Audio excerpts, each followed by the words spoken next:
After a year on the road, I thought I'd get tired of traveling. The endless clatter of railways, highways, and everything in between. But as my train pulled into the station at Bellariva, I felt every bit as excited as the first day of my journey. A whole year. It felt like a lifetime. The places I'd seen, the people I'd met, of course, the forgotten treasures I'd given a new lease of life along the way. I'm a restorer by trade. Bringing our most beloved possessions back to life is what I love to do. I'd been traveling for months, working my way from one town to the next, fixing everything from family heirlooms to VCRs.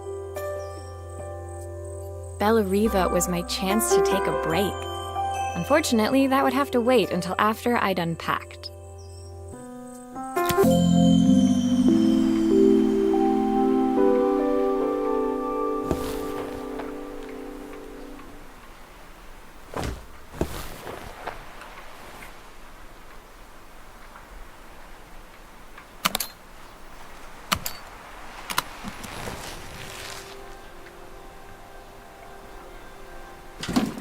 The tools of my trade. No hope of restoring things without these. My parents took this after I made my first repair. Seems like a lifetime ago. I'll hand these out once I'm settled in. Fingers crossed they get me some work. My favorite overalls. These will never go out of style. Who doesn't love a scrunchie? Practical and stylish. I picked up these sunglasses on my last stop. Hopefully I'm cool enough to pull them off. I saw a guitarist wearing these at a show once. Rock and roll repair woman, at your service.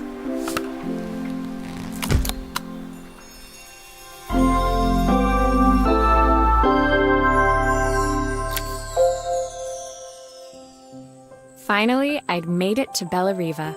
I'd come for the food festival, taking place in a few days' time. After living off TV dinners and instant ramen for the last few months, I was craving a decent meal. Of course, I'd need to earn enough money to pay for it, so I figured I'd head out the next day and find some work. My parents never wanted me to go. They wanted me to stay in their shop and have a simple, stationary life. I knew there was a world out there, beyond the four walls of our antique store, that I had to be a part of. I daydreamed constantly about the weird and wonderful places each of our antiques came from. I loved figuring out their stories, revealing the memories hidden beneath the screws and wires. My story in Bellariva began with a little girl, and a voice she was longing to hear.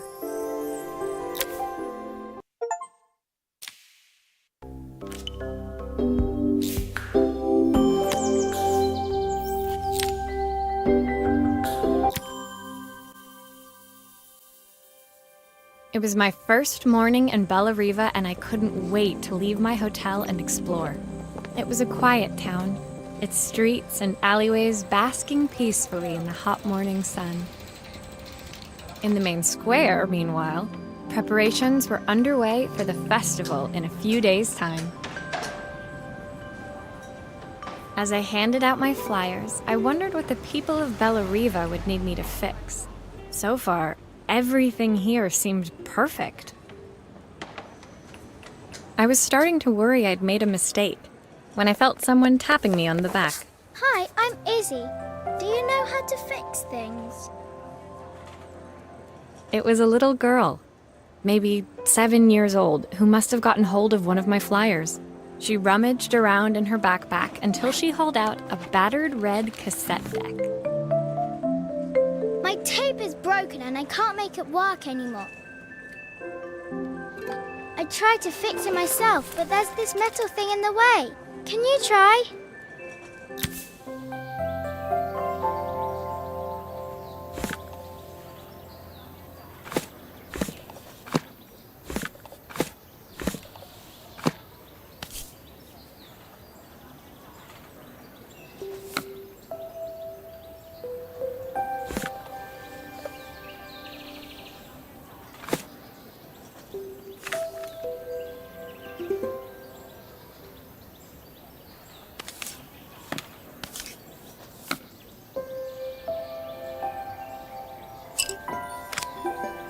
did you do that?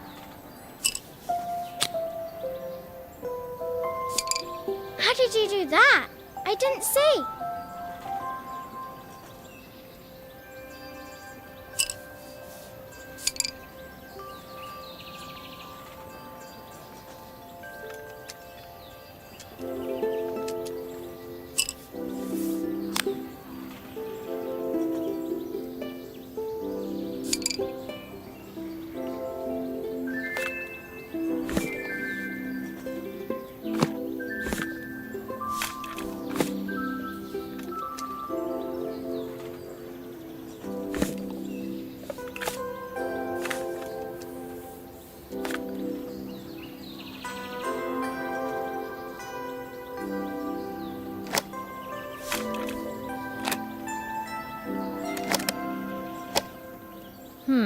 Still not working.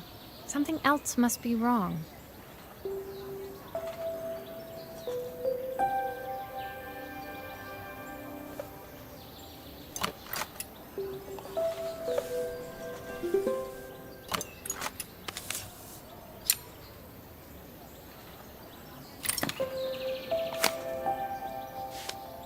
Aha! Those batteries look like they need replacing. Luckily, I have some spares.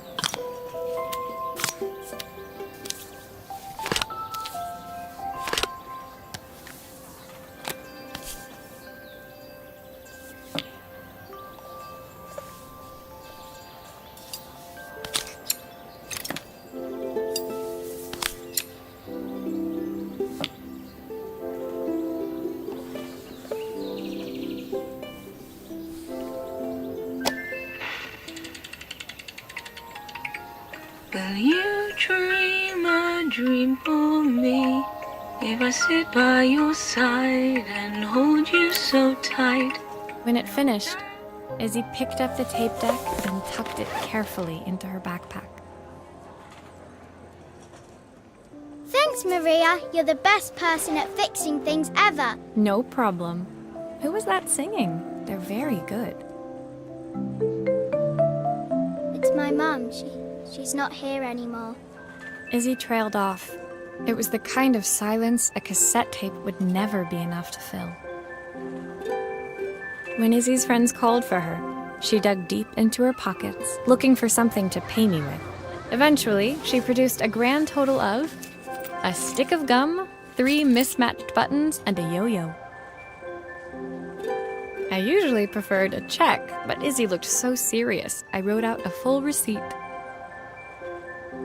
She seemed like a happy kid, but beneath it all, part of her life had been shattered. Part I wouldn't be able to fix.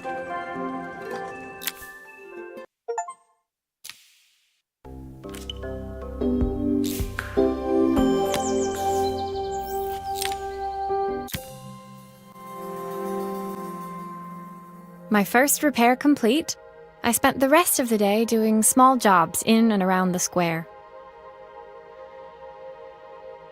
I was exhausted when I got back to my hotel and found a message asking me to make one more visit. The address led me to a quaint little house, a stone's throw from the beach. Bathed in the evening light, it looked beautiful, in spite of its flaking paintwork and chipped tiles. The front door was opened by a harried-looking man, still dressed from a long day at the office. Are you Maria? My name's Joseph. I'm Isabel's father. I'm so sorry she bothered you this morning. Please, come in.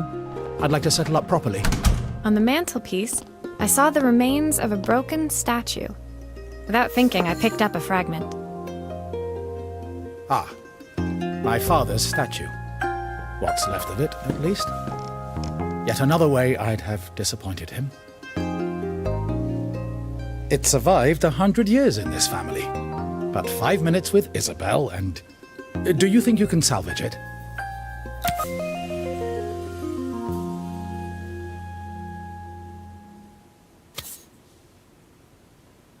Will you be able to see the glue afterwards?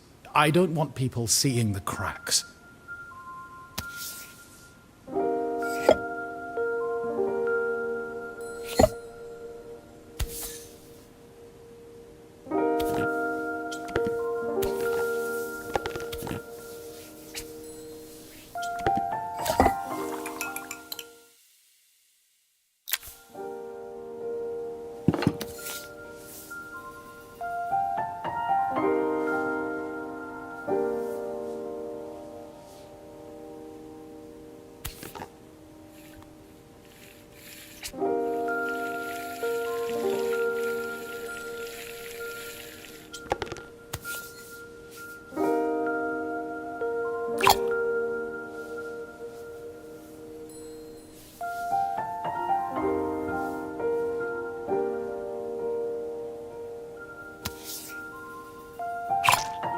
Sometimes I think my daughter should come with a warning label.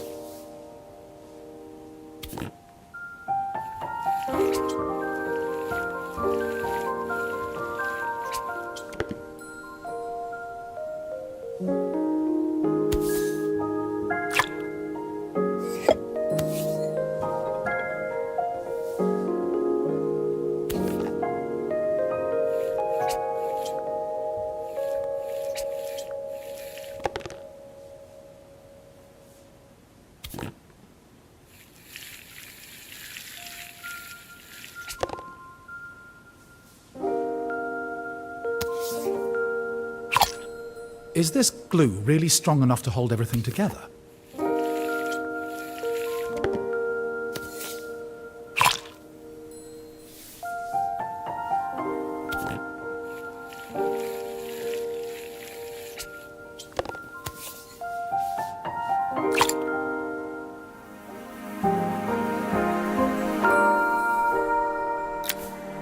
Thank you, Maria. It looks as perfect as it ever did. My father wanted me to make something of myself. He didn't have time for anything less. As Joseph put the statue back on the shelf, it nudged against the family portrait stood proudly next to it. So he was Bellariva's mayor. And that was Izzy's mom. They must both miss her so much.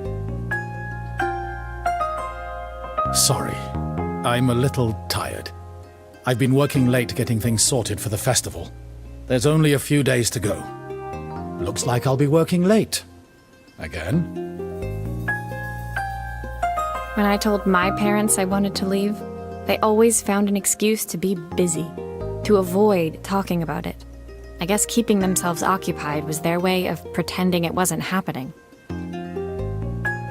Joseph's work must have been taking up so much of his time. But maybe that was what he wanted. I just hoped he was finding enough time for Izzy, too.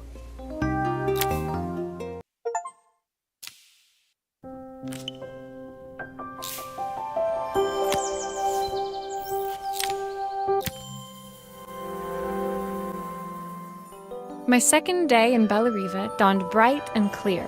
Another beautiful sunny morning. Walking into town, I passed cafes overflowing with customers cradling their morning coffees. I stopped, breathing in the smell of roasted coffee beans and freshly baked pastries. I was about to go inside when the owner of Carmen's, the cafe next door, stopped me. Hello, Maria? Were you here yesterday handing out flyers? I have a job for you. Her place was petite, tucked between its competitors as if hoping they wouldn't notice. Judging by the empty tables inside, though, her potential customers hadn't noticed it either. It's a bit slow today, but we're just getting started. I'm sure it'll pick up soon. As Carmen chatted, she walked over to the counter and returned with an old rotary phone. At least I've got plenty of time to practice my recipe for the festival. It's a new special I've been working on. I was hoping to call my sister for some, seasoning tips, but it won't connect. Can you see if you can figure out what's wrong?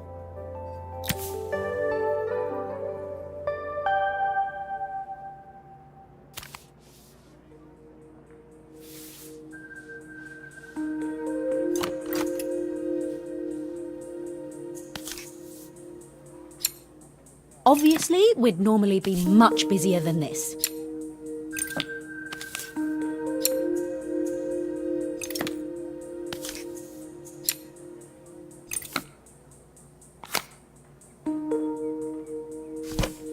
You can fix it, can't you? I can't afford to replace it.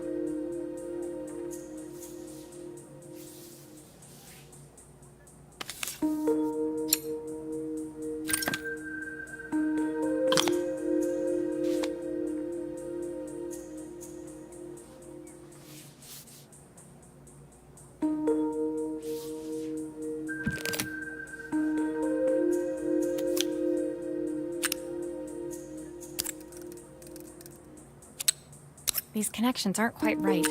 I should check the wiring.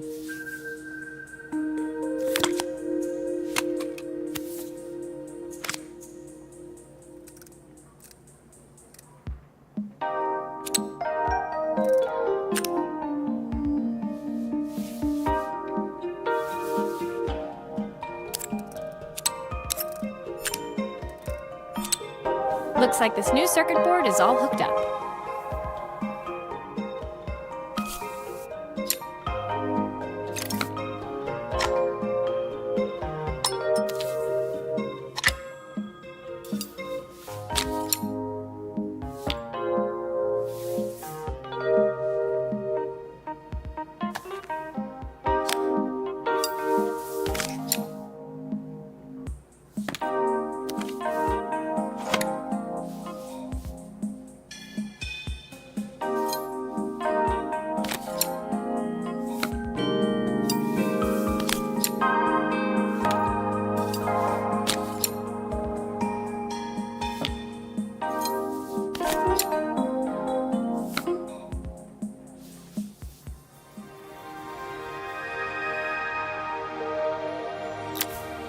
When I handed the phone back to Carmen, she seemed almost reluctant to take it from me. So it's all working now, is it? I don't have to leave it to dry or let it cool down? Nope, it's ready to go. It'll be ringing off the hook in no time.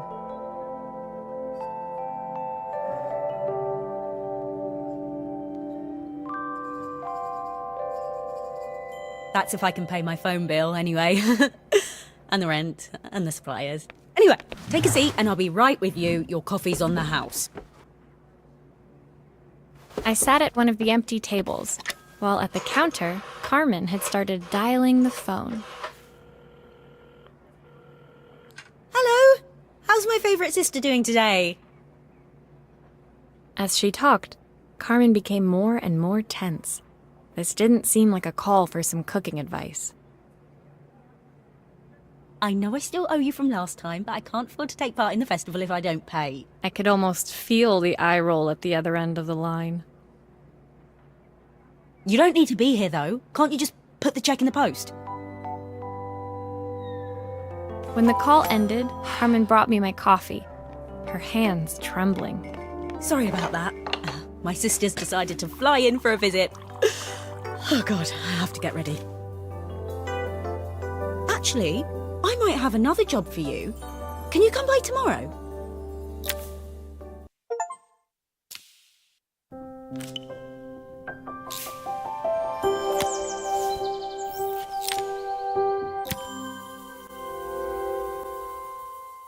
The next day, I'd promised Carmen I'd return to help her get the cafe ready for her sister's arrival.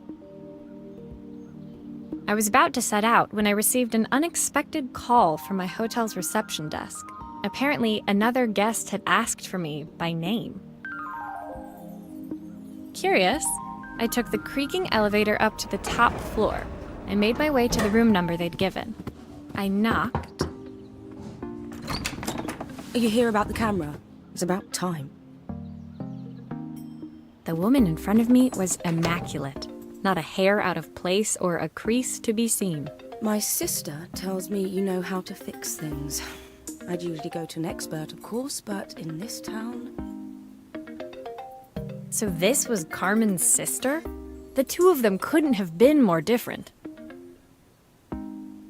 Inside her room, I saw a beautiful reflex camera, any professional photographer's dream. The viewfinder is completely dark. I can't see anything through it at all. I assume you can figure out what's wrong.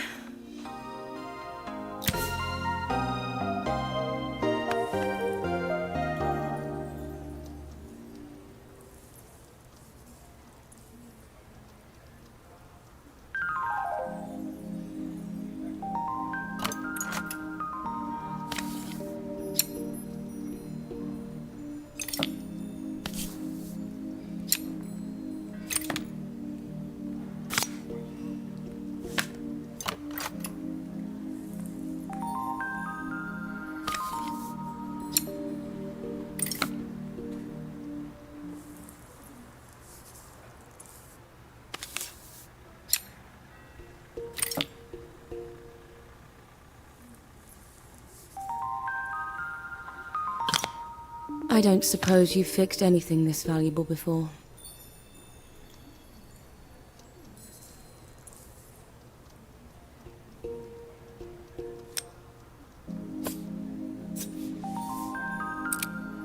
If I use the screwdriver, I could adjust the angle of the mirror.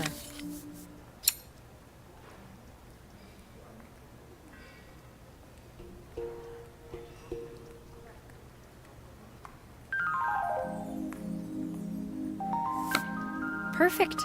Now the viewfinder should be working.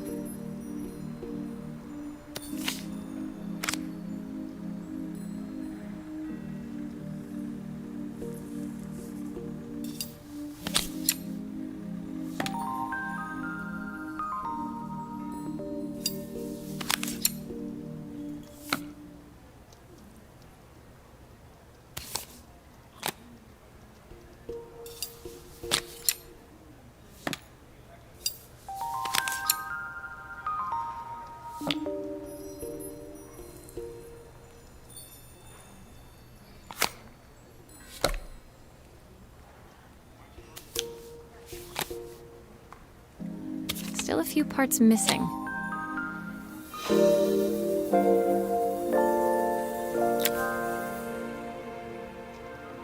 I felt a pang of envy as I handed the camera to Helena. It put my disposable to shame. I picked it up on my first trip to Paris. It's a 1958 limited edition, the first of its kind. It cost me 3 months' salary, but it was worth it. I had no idea what 3 months' salary meant to Helena, but I was pretty sure it was more than I could afford. It was strange, really, that we were even staying in the same hotel. I'd picked this place because it was cheap and cheerful, but surely she could afford somewhere better? She took some test shots, fiddling with the camera settings until she was absolutely satisfied. This work is immaculate. At least there's one person in this town who knows what they're doing. Sending you to me might be the first thing Carmen's actually gotten right. I wondered why Helena had bothered coming if she thought so little of her sister. I hear nothing from her for weeks, and then when she finally does call me, all she wants is money. If she thinks I'm lending her another penny, she'll have to convince me it's not a total waste of time. That didn't sound good. If Hurricane Helena was about to hit, I hoped Carmen was ready.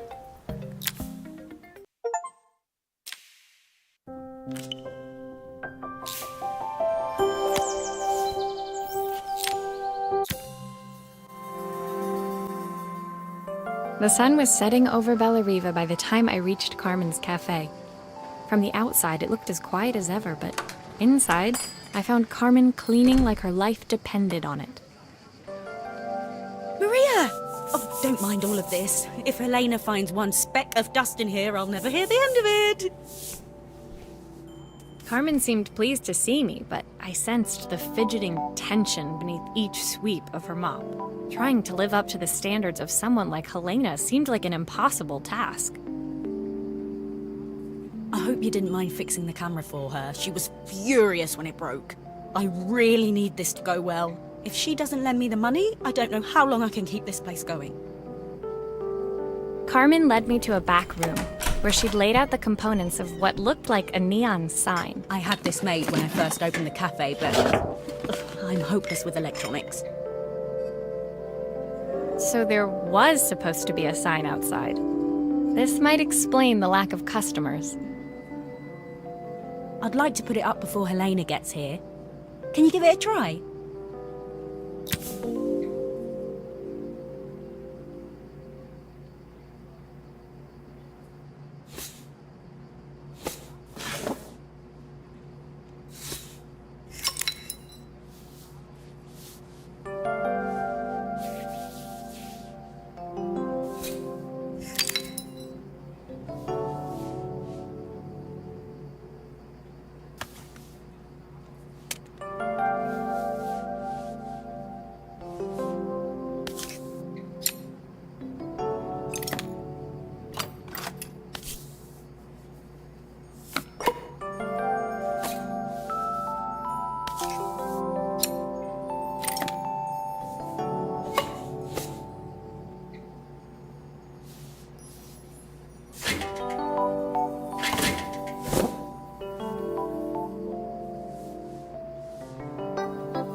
I think the whole thing is supposed to light up.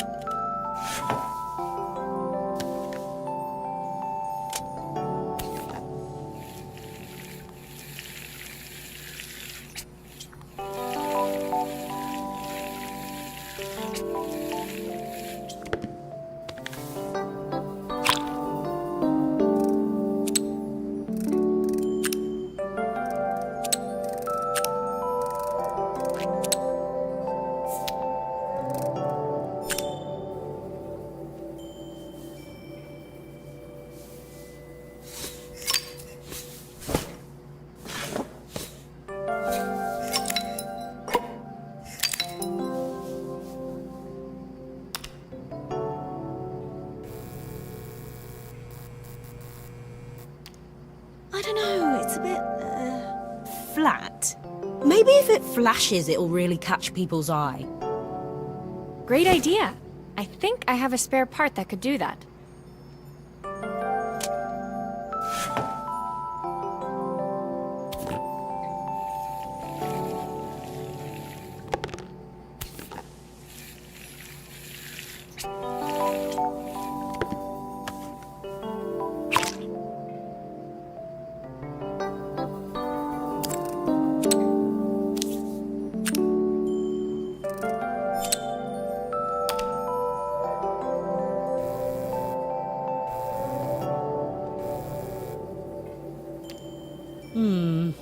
It still needs something else. Maybe we can add one of these.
I think the whole thing is supposed to light up.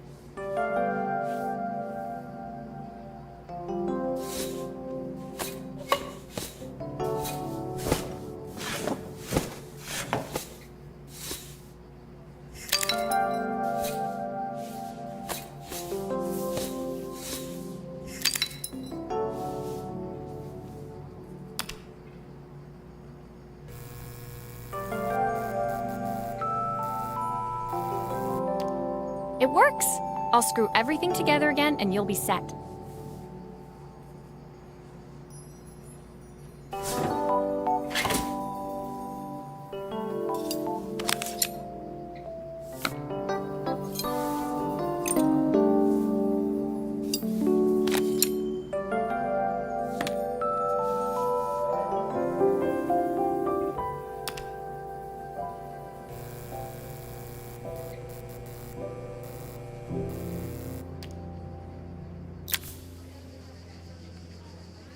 The sign fixed, we headed outside and mounted it carefully over the cafe door. Oh, that's perfect, Maria. It looks just how I imagined it. When I had this sign made, it all seemed so simple. Oh, I can't believe I might have to give it all up. I hope I've done enough. The smile froze on her face as she spotted something over my shoulder. I turned to see. Of course, my sister owns the only cafe in this entire town that isn't actually open. For better or worse, Helena had arrived. Carmen opened her mouth to explain, but Helena swept indifferently past her. Finally pausing in the doorway, she turned back towards Carmen. The first thing we're doing is getting rid of that hideous sign. And with that, she disappeared inside. I hoped Carmen's chances of saving the cafe hadn't disappeared with her.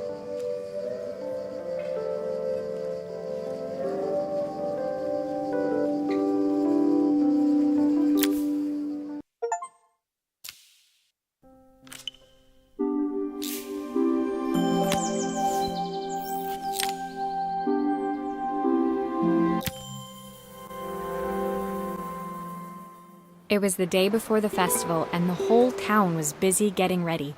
I had more work than I knew what to do with. When Joseph called with another job, I was craving the cool quiet of his and Izzy's seafront house. I'd barely reached their front door when I heard someone calling me. Psst, Maria, I need your help. Quickly, it's top secret. It was Izzy, peeking out from the side of the house. She beckoned for me to follow her. She led me through to a beautiful, unruly garden overflowing with flowers of every color. Nestled among them was a playhouse, its doorway almost completely obscured by a towering rose bush. You have to squeeze past it and breathe in real small, like this. Izzy took in a big gulp of air and crawled through the gap and into the playhouse.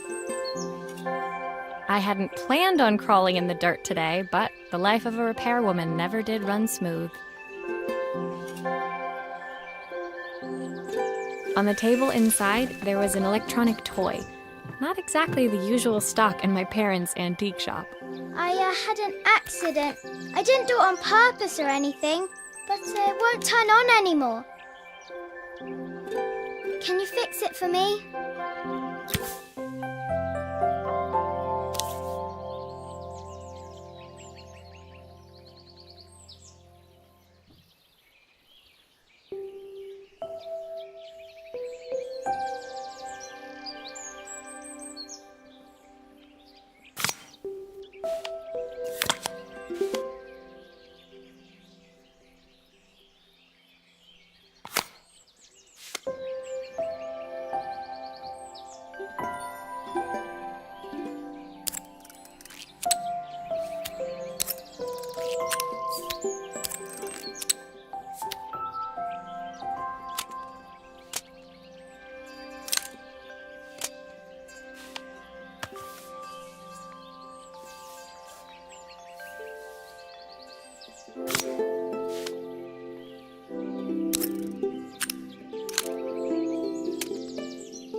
grown-ups play games as well?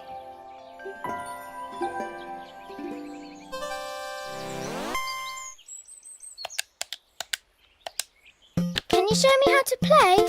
I tried before, but it was so hard.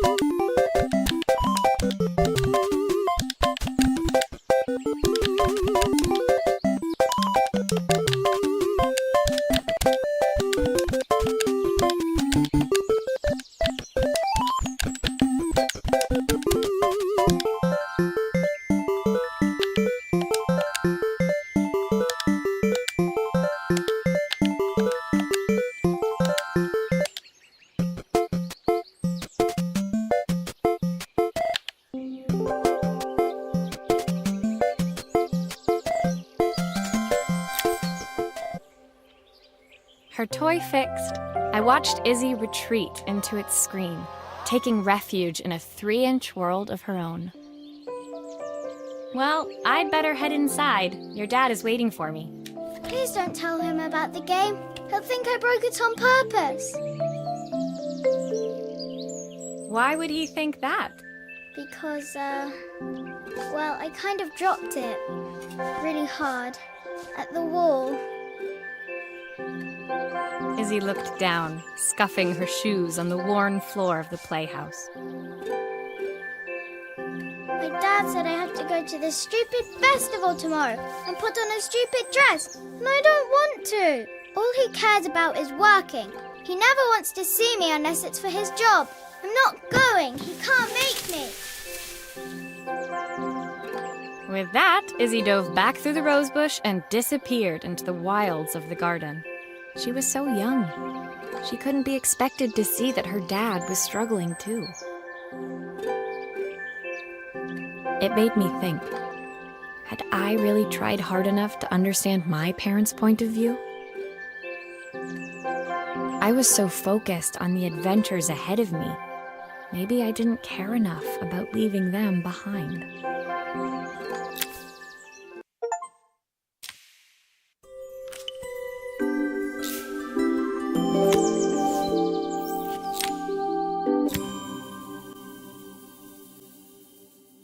Leaving Izzy hiding in the garden, I walked around to the front of the house and rang the doorbell. It was only then I noticed my favorite overalls covered in grass stains. I scrubbed desperately, but it was too late. Maria, what are you doing? What happened to your clothes? I was, repairing a lawnmower. How unusual. Well, do come in. The job I've got for you is a little more delicate. Totally embarrassed, I walked into an orderly room filled with papers and ledgers. So this was his office. You must be so busy getting ready for the festival. Are you looking forward to it? Of course. It's traditional for the mayor to judge food from every cafe and restaurant in town. I'll be declaring the best chef in Bellariva by this time tomorrow. Speaking of which... He unclipped the watch from his wrist and very carefully handed it to me.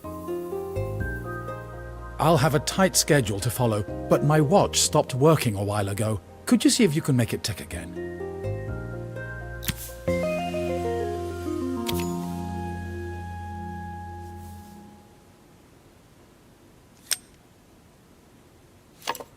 Are you sure it will all fit back together?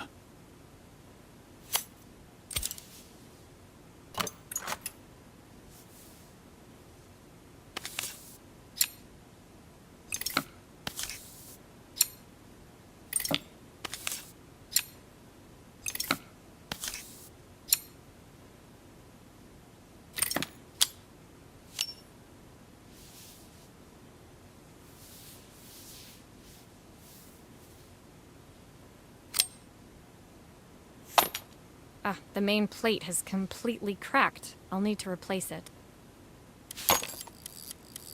The cog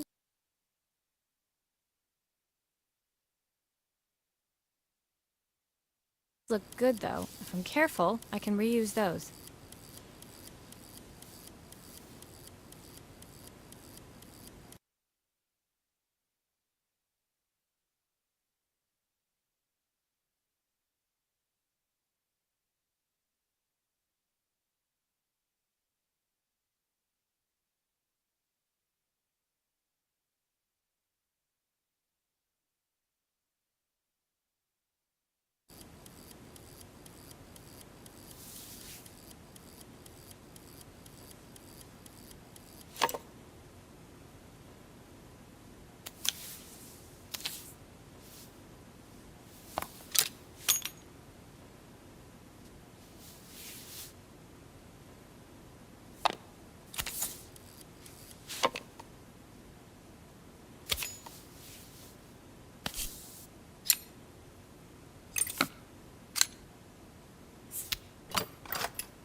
I've not gone a day without this watch since my wife gave it to me.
watch back to Joseph. My fingers traced over the engraving on the back. I hoped fixing this was one small way I could help him move forward. I can't believe it's working, Maria. Thank you. My wife was a Brit. Watches measure minutes and hours like they're infinite. I didn't know we had so little time. Even with Isabel, I barely see her. And when I do, she acts like she hates me. Just then, the phone rang. Even when he was at home, his work was never done. Sorry, Maria. I have to take this. I'll see you at the festival tomorrow. As I left, I turned and saw him pacing the floor of his office, his watch glinting in the afternoon sun. I hoped its quiet ticking would at least bring him some peace during the busy days to come.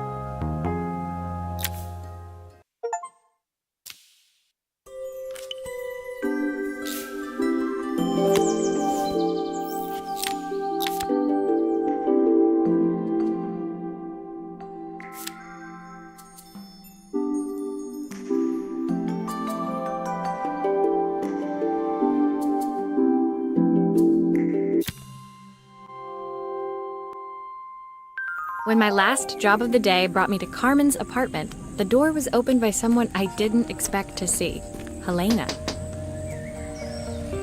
Sorry for inflicting this mess on you. Carmen's never seen a knick-knack she doesn't want to buy, apparently. Carmen's apartment was a little chaotic, but totally charming. It was easy to imagine her living in a place like this. It definitely wasn't Helena's style. She seemed more upmarket than flea market. I wondered why she was even here. We're having a clear-out, or at least I am.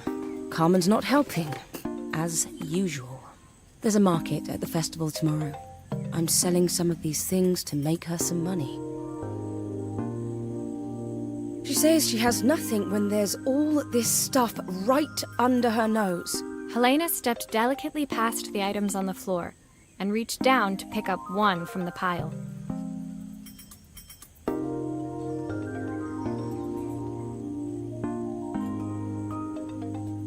Look at this slide projector. Our parents treasured it, but Carmen treats it like a piece of junk. Can you take a look?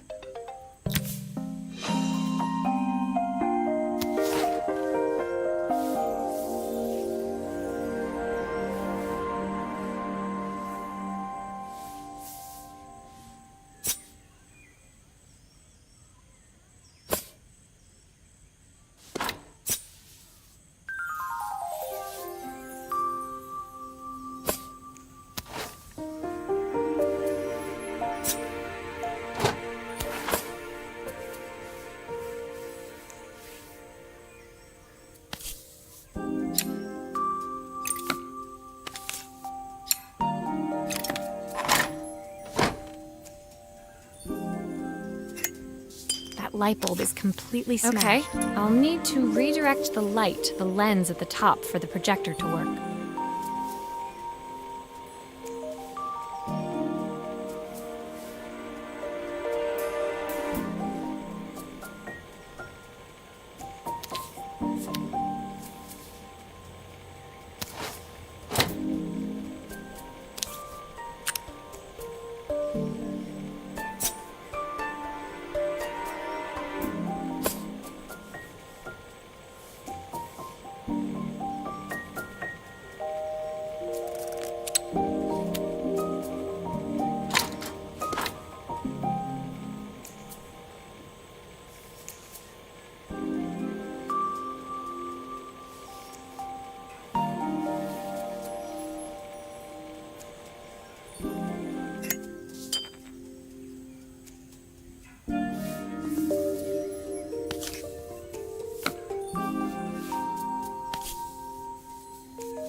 Typical.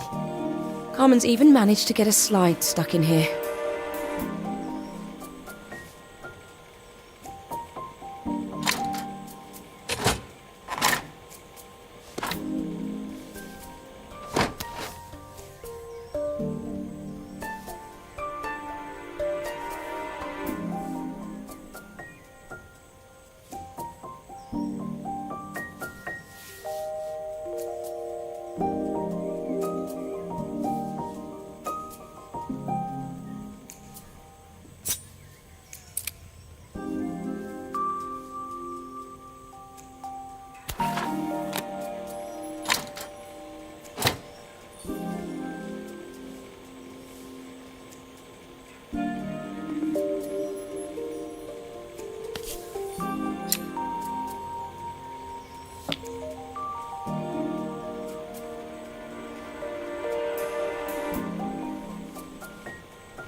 Still a few parts missing.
I was so excited when I moved to the city.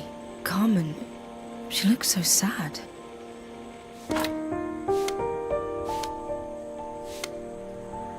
Here's the clicker you'll need to attach. God knows how Carmen broke that as well.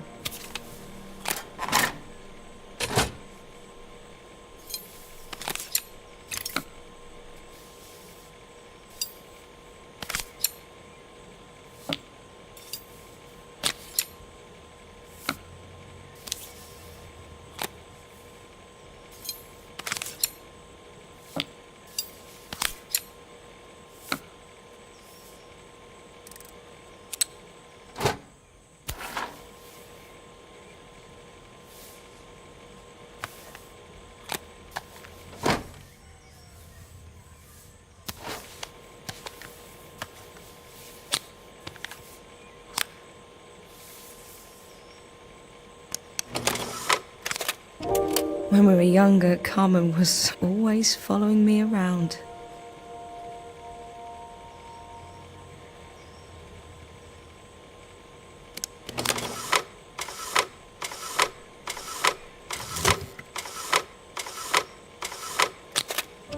I suppose she looked up to me. A cool older sister.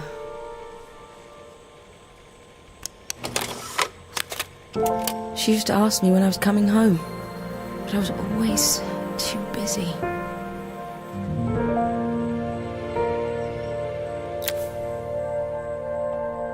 Helena was transfixed, staring at the two young sisters the projector had brought glaringly into focus. I never meant to let her down. But you haven't, have you? You came all this way just to help with the cafe. Plus the money. That's the problem. There is no money. I lost my job a few months ago. My savings are almost gone. I have nothing. Carmen thinks I'll throw my checkbook at her bad decisions and make them okay. But I can't. Not this time. You know, the funny thing is, I came here wanting to tell her the truth. But she's so infuriating. How can I ask her for help when all she cares about is herself? Helena fell silent, shrinking under the gaze of her younger self, projected onto the wall. We drifted so far apart when I moved away. It felt like the only thing keeping us together was my bank balance. I know I have to tell her the truth. It isn't fair. But I already lost everything else. What if I lose her too?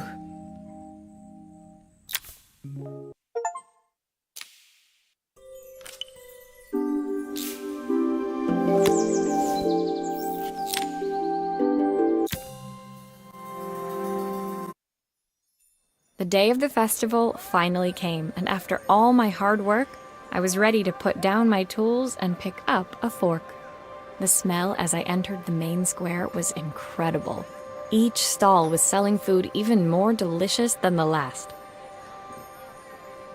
The competition would start any minute.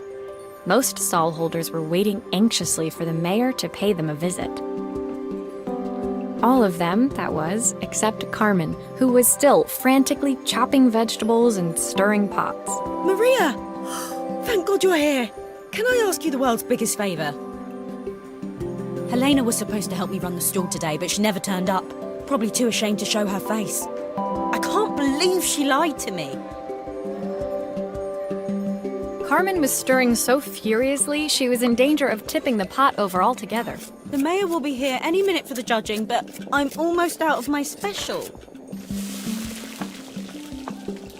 She wasn't really going to ask me, was she? Not on my day off. I have a stove ready to build and everything. Can you set it up and make me a spare batch?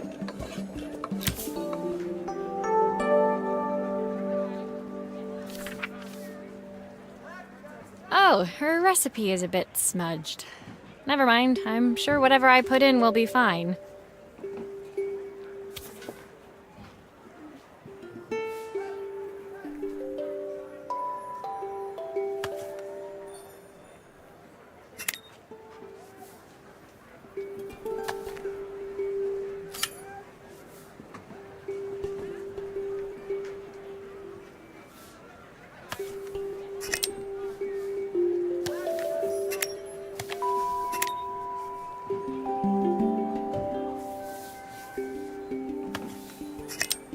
It all fits. Now to light the gas.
I think that pot is really boiling now. Smells great, if I say so myself. Here are the ingredients that Carmen's given me. What to add first?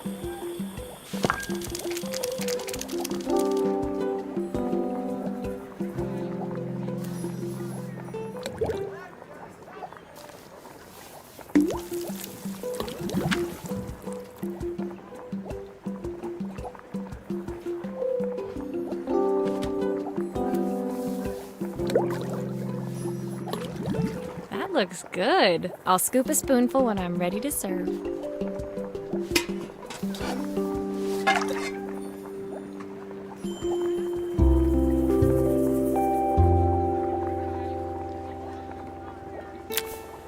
My part done, Carmen took over and added the finishing touches. It was just in time, and a moment later, Joseph arrived with Izzy in tow. Carmen anxiously handed them both a serving. That was so tasty. Can I have some more, please?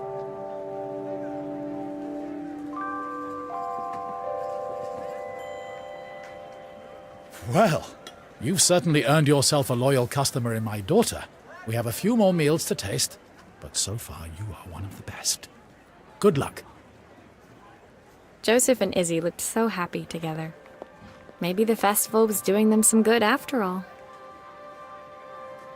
Carmen, on the other hand, seemed annoyed. But why, when it had all gone so well? I wish Helena was here to see this. She's so convinced I'll never succeed at anything. She wants what's best for you. She's just not very tactful about it. Yes, I know. Even when I was a kid, she pushed me when no one else did. I just wish she hadn't lied to me. But then, I've asked so much of her over the years, I never stopped to think how much she actually had to give.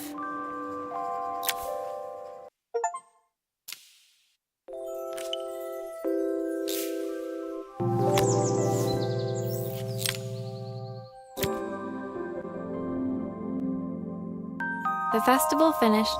I only had one day left before I had to catch my train and leave Bella Riva behind. I couldn't go without saying goodbye to Carmen. So, that evening, I made my way to the cafe. It was unrecognizable. She'd done it. Best food in Bella Riva. Half the town was outside waiting to see what the fuss was about.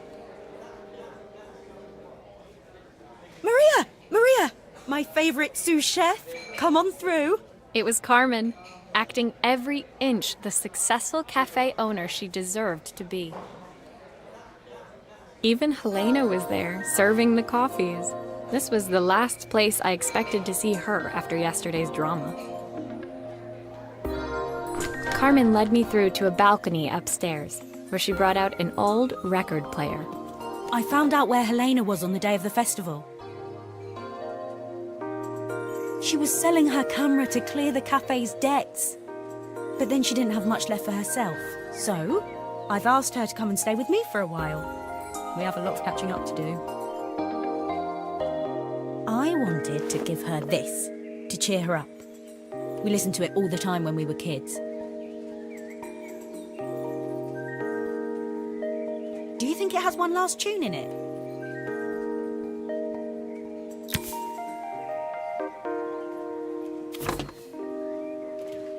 Okay, let's see what happens when we turn this on.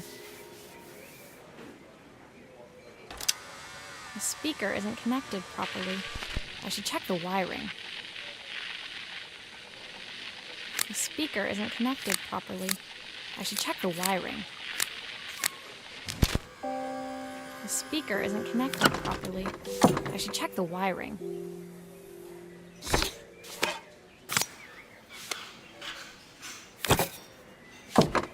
Here's the problem. This wiring isn't connected properly.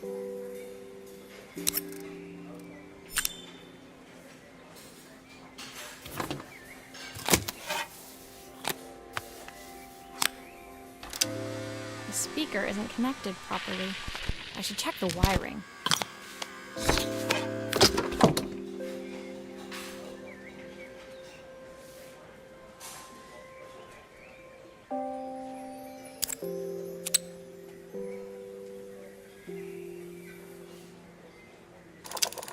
The speaker isn't connected properly. I should check the wiring.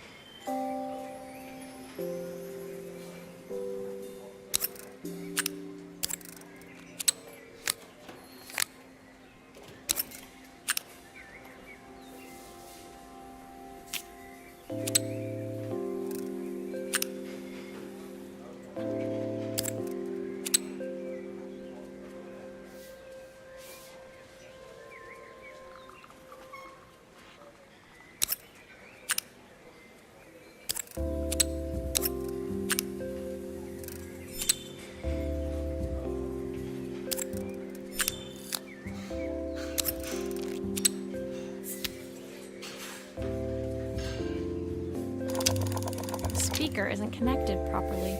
I should check the wiring.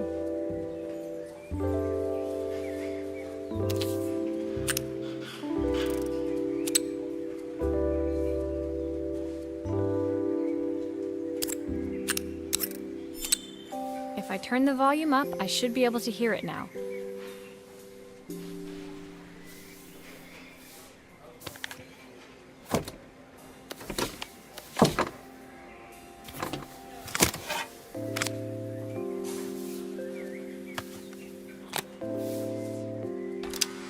The speaker isn't connected properly. I should check the wiring. The speaker isn't connected properly. I should check the wiring.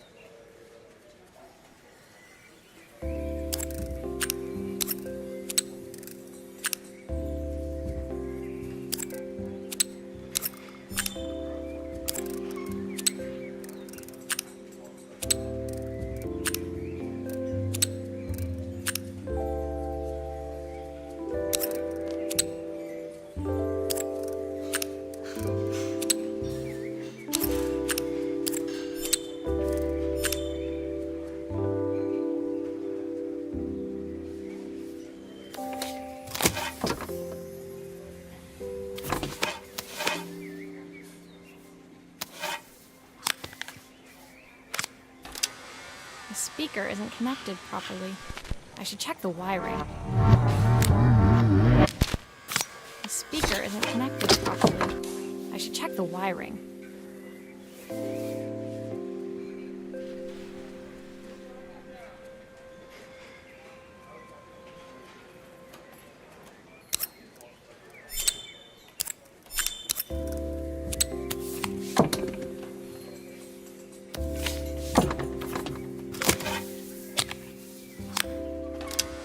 The speaker isn't connected properly. I should check the wiring.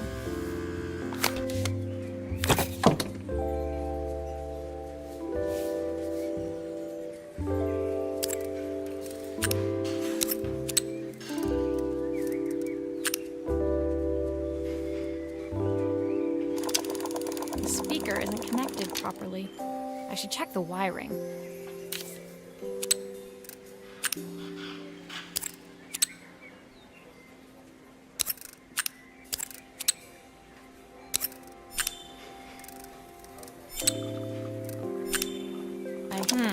It's spinning the wrong way. How can I get it to play in the right direction? It must be to do with the motor. Let's see if one of these spares can turn things around.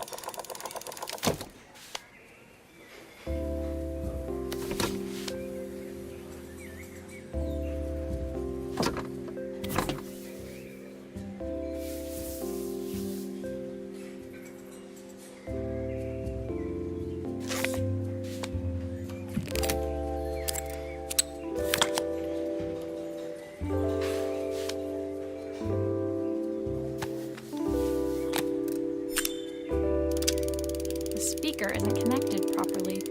I should check the wiring. This motor doesn't seem to work. Maybe I'll have better luck with a different one.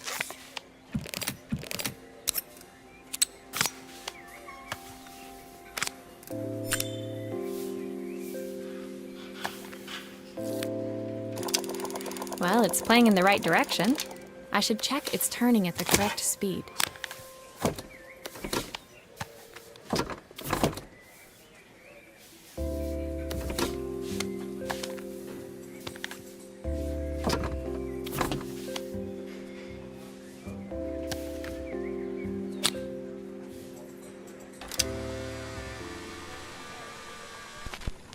What will remain of these days, as sweet as words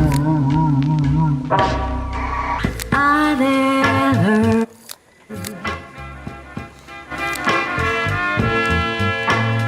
What will remain of the smiles, the ones that stole my heart that day?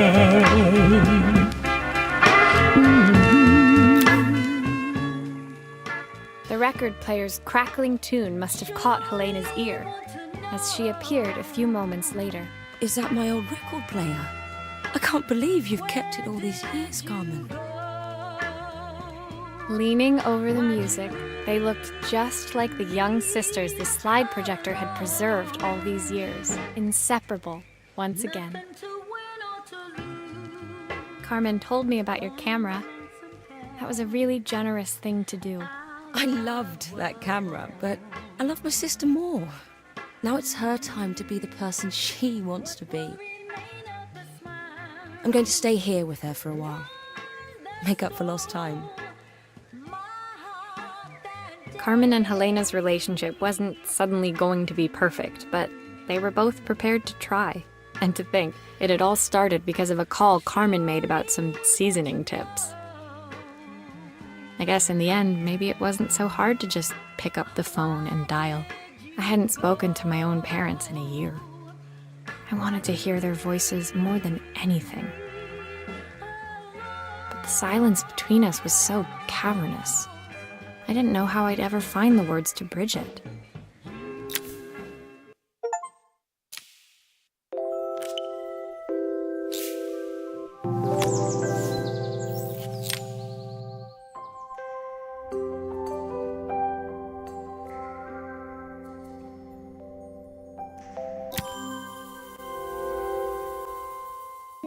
My final morning in Bella Riva, I received one last call out to Joseph and Izzy's house. I knew I had to pack, but I figured I could squeeze in one final job before I had to leave. When I arrived, I found Joseph tidying up his wilderness of a garden. The playhouse was already cleared. Inside, I could see Izzy happily testing out her screw-driving skills on the back of her cassette deck. You've made quite the impression. Izzy, tells me she's going to be a repairwoman like Maria. I'm sure she could be anything she wanted if she put her mind to it. She could. She's a brilliant child. Spending the day with her at the festival, I haven't had so much fun in ages. I wanted to give her something before she starts to forget. Inside, the house was transformed, flooded with light and the sounds of the garden. It felt alive again. This would be my last repair in Bellariva, but it felt like it was the house that had really been restored. It's a music box. It used to play beautifully, but now when I wind it up, nothing happens. I'd love for Izzy to hear it sing again. Can you help?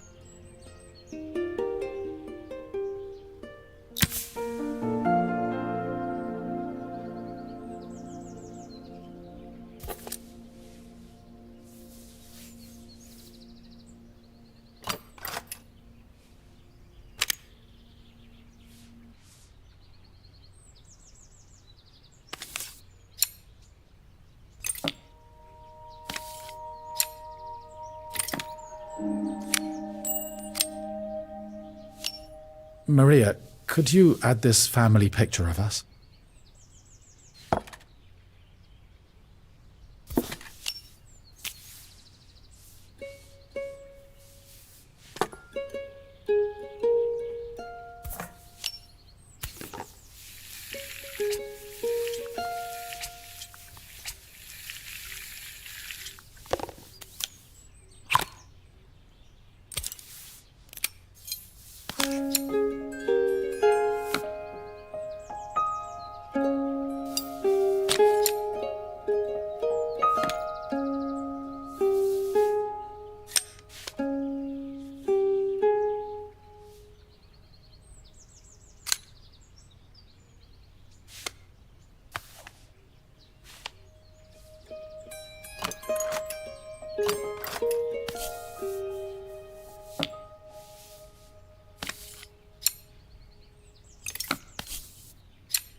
This mechanism is completely broken. I'll need to take it all apart before I can fix it.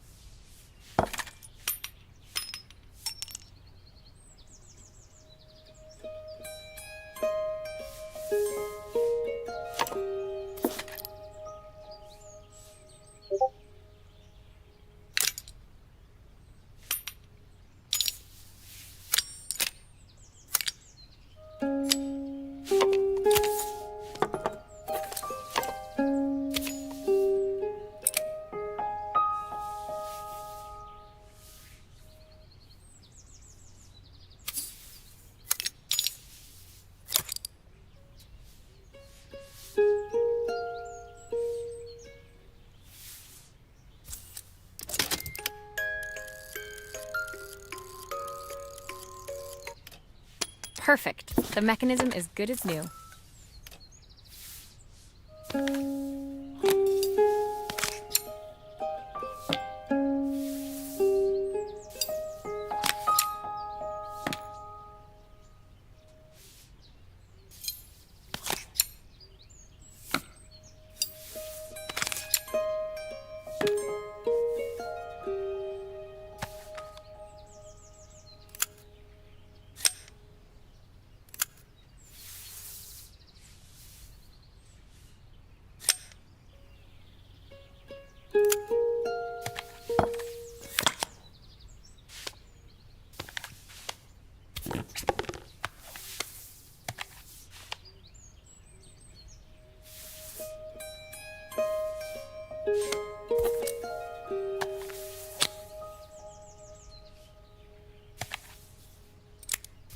think that's everything back to... My wife used to sing this song to Izzy each night before bed, but I always worked too late to join them. Will you dream a dream for me if I sit by your side and hold you? I've missed so much already. I want to be the father my wife wanted me to be.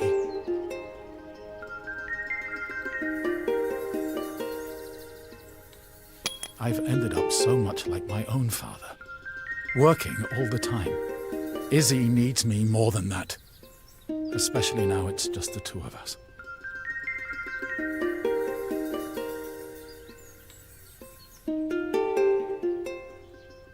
My daughter comes first. Well, until she gets bored of her stuffy old dad anyway.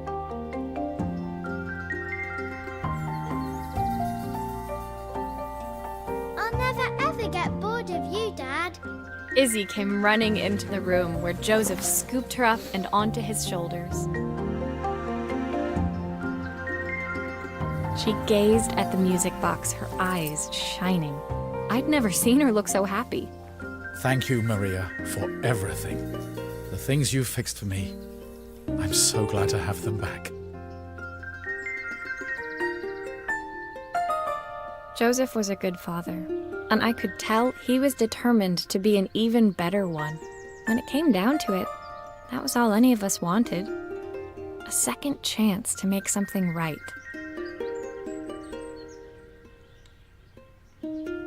My time in Bellariva was almost over, but before I left, I knew there was something of my own I needed to fix.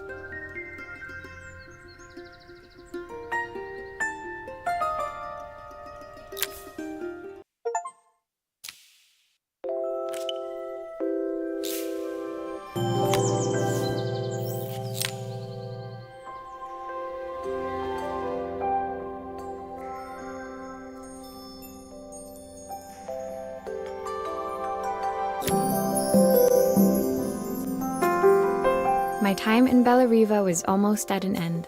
Another chapter finished in a story whose ending I hadn't felt ready to write. The people I'd met, the items I'd restored, they'd taught me so much about what was really important. Pulling out my suitcase from beneath the bed, I remembered the day I stole it from my parents' shop, the day I left. Afterwards, I was too ashamed to call them, to apologize. It was a guilt I'd been carrying around every day since. As I packed, I knew that it was up to me to find a way to lighten the load.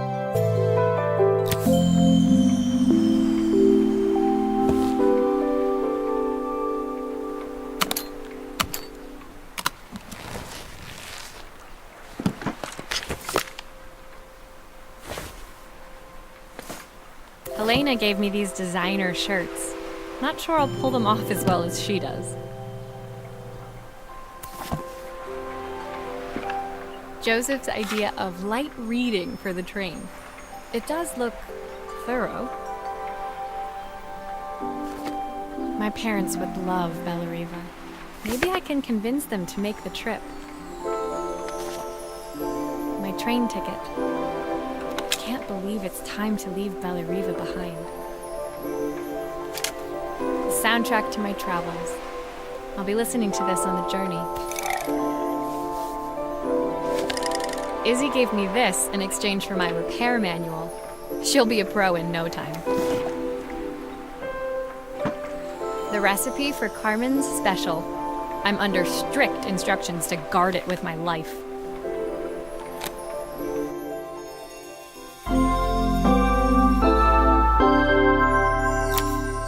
My suitcase was full, but it was my heart that felt heavy as I made my way to the station. I was sorry to be leaving Bellariva behind, but I hoped that in my own small way I'd made a difference. Helena and Carmen's reunion was possible because they'd learned to overcome their differences. Joseph had realized he shouldn't let his grief or his work get in the way of his relationship with Izzy. They'd each learned to see things from someone else's perspective. maybe it was time I saw things through my parents' eyes. I knew it would be easier to jump on the next train, put even more distance between us, but I finally felt ready to talk to them. I just didn't know if they would feel the same. Did I even remember their number? I wasn't sure until I reached for the phone and it all came flooding back.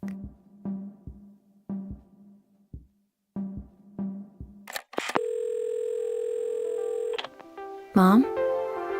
Dad? Maria? Is that you?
Dear Maria, Carmen here. Sorry I haven't written. The cafe's been absolutely manic since you left.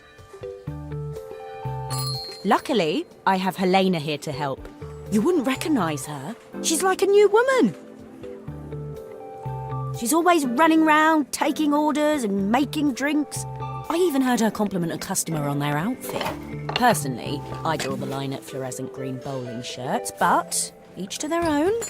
It certainly made the customer smile. She misses the city, though. Bellariva's many things, but it's definitely not as chic as she'd like. She said there was a coffee shop near her old apartment where they made coffee with a shape drawn on top. It got me thinking, I'm an award-winning chef. I can figure out how to put a leaf on a cappuccino. A bit of cosmopolitan coffee might be just what Helena needs. Of course, ordering a new coffee machine was the easy part. I wish you could have seen the mess I got into trying to put the thing together.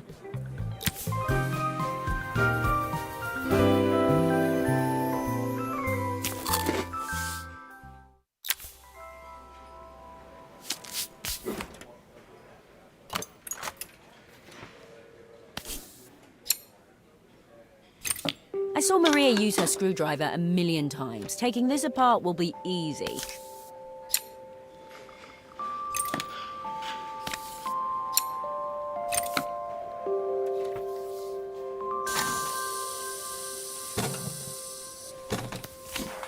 These pipes look pretty simple. I should start with them.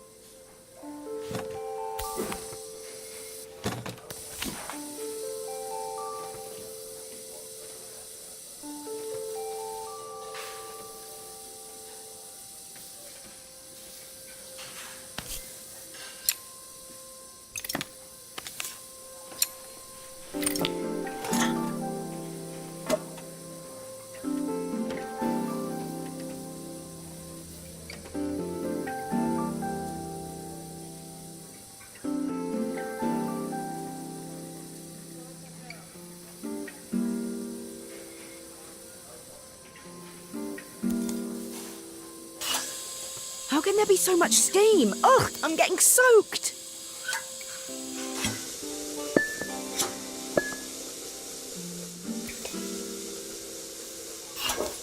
I'll need to connect all the pipes correctly to stop the steam pouring out.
That steam doesn't look good.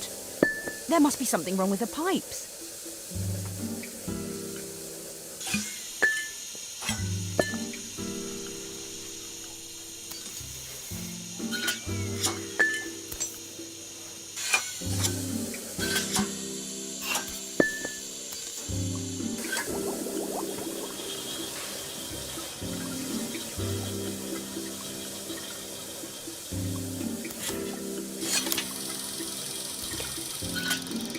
Finally, no more steam.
Are all of these parts supposed to go in there?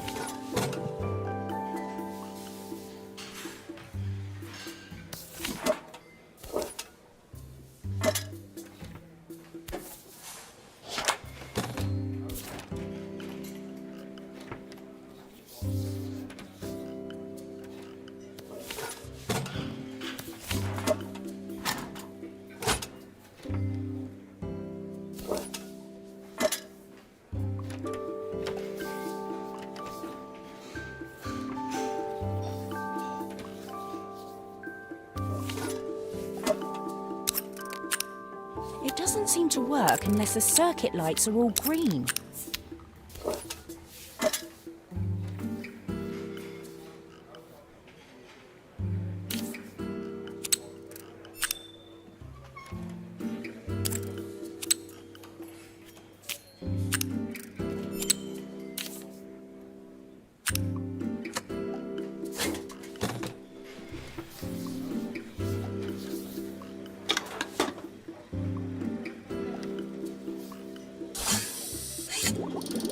Finally, no more steam.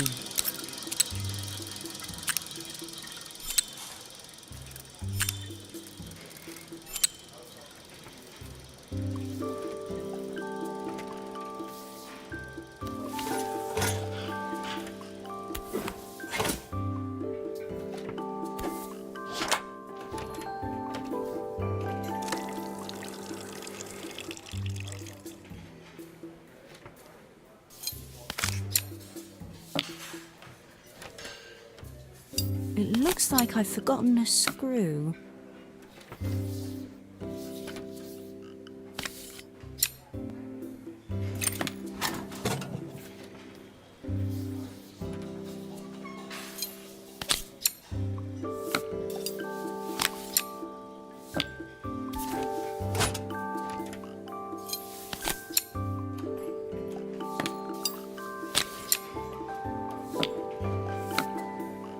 I think that's everything. Better test the buttons, just to make sure. All done. Piece of cake. Time to make my first coffee, I think.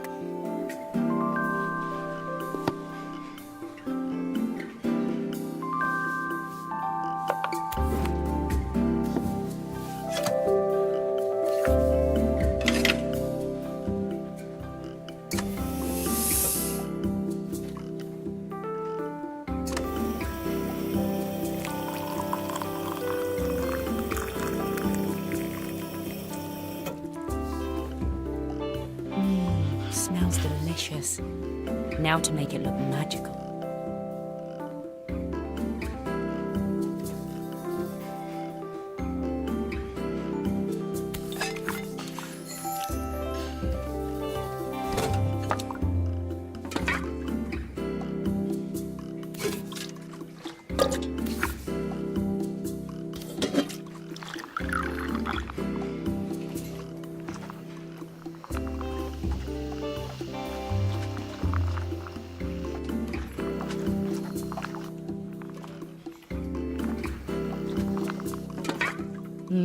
A perfect coffee.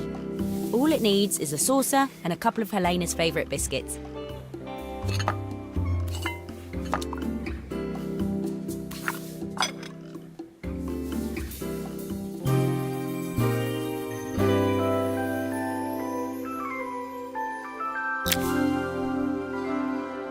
I was feeling more has-been than coffee queen by the time I'd made a drink fit for human consumption. It looked a bit, postmodern, but knowing Helena's refined tastes, I hoped she'd think it was intentional. Always the connoisseur, she didn't even bother to look at it at first. She was so busy wafting it under her nose. Steamed up her glasses, of course. How was she going to see my work of art through an eye full of fog? When she finally spotted it, though, she was totally impressed. I'll admit, she spent several minutes trying to figure out exactly what it was I'd drawn. She decided it was probably a horse. Well, what she doesn't know won't hurt her. She was impressed enough to ask for another one. I guess I'll need to get some practice in. The whole thing was such hard work, Maria.